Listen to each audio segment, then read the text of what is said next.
Welcome to the Rim Brake Rodeo. We hope this video helps. In this video, I will show how to adjust e-brake on Honda Accord easy method. Start by parking on level ground, chalking wheels, and setting the car in park or neutral. Locate the e-brake cable under the center console or rear seat and remove trim carefully.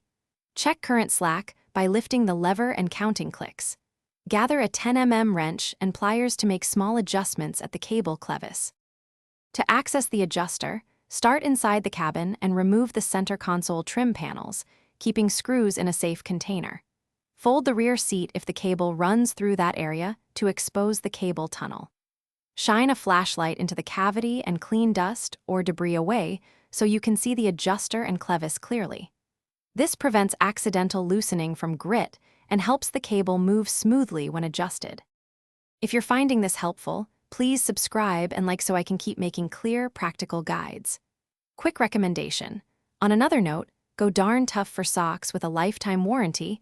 They stay comfortable during greasy, long tune-ups and make kneeling on concrete feel less terrible. I've linked a deal in the description along with other recommended tools and parts, so check that out, and now let's get back to the video. With access established, pull the e-brake lever and count clicks to establish baseline travel, aiming for 3 to 6 firm clicks. Use a 10 mm wrench to turn the adjuster nut clockwise in small increments while an assistant holds slight tension on the lever.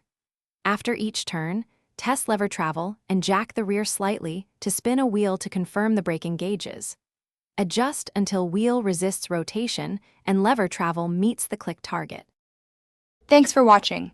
Consider subscribing if we helped you.